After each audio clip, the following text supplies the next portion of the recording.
तुमच्या खिशातला पैसा आणि बँक खात्यातली रक्कम या दोन्हीवर लवकरच मोठा परिणाम होणार आहे। कारण भारतीय रिझर्व्ह बँकेनं अचानक 2 लाख कोटी रुपये मार्केटमध्ये ओतण्याचा निर्णय घेतलाय। आता साध्या भाषेत सांगायचं तर आपली बँकिंग सिस्टीम एका मोठ्या संकटातून जाते आणि तिला वाचवण्यासाठी आरबीआयला हा इमर्जन्सी निर्णय घ्यावा लागलाय। पण आरबीआय एवढा घाईत काय? तुमच्या बँकेचा पैसा खरंच संपत आलाय का? आणि सर्वात महत्त्वाचं म्हणजे या निर्णयामुळे तुमचं ईएमआय स्वस्त होणार की महागाई वाढणार? बँकांच्या तिजोऱ्या कोरड्या पडणं आणि दुसरीकडे लोकांच्या कर्जाची मागणी वाढणं, यातूनच निर्माण झालेलं हे संकट आता आपल्या घराच्या बजेटवर आणि देशाच्या महागाई दरावर थेट परिणाम करणार आहे। आरबीआयने उचललेलं हे पाऊल येणाऱ्या मोठ्या आर्थिक वादळाची पूर्वसूचना आहे की परिस्थिती सावरण्यासाठी केलेला अखेरचा प्रयत्न? हे आपण आजच्या सविस्तर विश्लेषणात पुराव्यांसह समजून घेऊयात। नमस्कार, मी समीक्षा देशमुख आणि तुम्ही पाहताय टीओडी मराठी। सगळ्यात आधी आपण हे समजून घेऊया की ही 2 लाख कोटींची मागणी का निर्माण झाली। गेल्या वर्षभराची आकडेवारी पाहिली तर एक मोठी तफावत दिसते। लोक बँकांकडून कर्ज तर मोठ्या प्रमाणात घेत आहेत, पण बँकांमध्ये पैसे जमा करण्याचं प्रमाण मात्र कमी झालंय।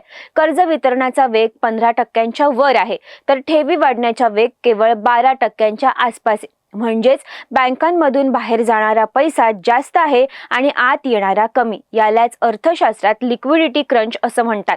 जर आरबीआयने आता हे 2 लाख कोटी दिले नसते तर बँकांनी स्वतःचा तोटा भरून काढण्यासाठी तुमचे व्याजदर आणखी वाढवलं असतं, ज्याचा फटका थेट तुमच्या खिशाला बसला असता।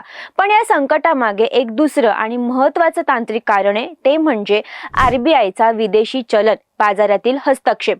गेल्या काही महिन्यात जेव्हा जेव्हा डॉलर वधारला आणि रुपया घसरू लागला, तेव्हा रुपयाला सावरण्यासाठी आरबीआयने आपल्या तिजोरीतली अब्जावधी डॉलर्स बाजारात विकले। आता हे गणित नीट समजून घेऊया। जेव्हा आरबीआय $1 विकते तेव्हा ती बाजारातून सुमारे 83 ते 84 रुपये शोषून घेते। रुपयाचा आंतरराष्ट्रीय मूल्य टिकवून धरण्याच्या नादात आरबीआयने बाजारातून जो प्रचंड पैसा काढून घेतला, त्यामुळेच देशांतर्गत बँकांकडे असलेला खेळता पैसा कमी झाला। ही 2 लाख कोटींची गुंतवणूक म्हणजे आरबीआयने रुपया सावरताना बाजारातून ओढून घेतलेली रोकड पुन्हा सिस्टीममध्ये टाकण्याचा एक प्रयत्न आहे। आरबीआय ही गुंतवणूक प्रामुख्याने 3 मार्गांनी करणार आहे। पहिला मार्ग म्हणजे ओपन मार्केट ऑपरेशन्स, ज्यात आरबीआय 1 लाख कोटींचे सरकारी रोखे बँकांकडून विकत घेणार आहे। 5 आणि 12 फेब्रुवारीला ही खरेदी होईल। दुसरा मार्ग म्हणजे रेपो लिलाव, ज्याद्वारे 25,000 कोटींचा निधी दिला जाईल। आणि तिसरा मार्ग म्हणजे परकीय चलन स्वॅप।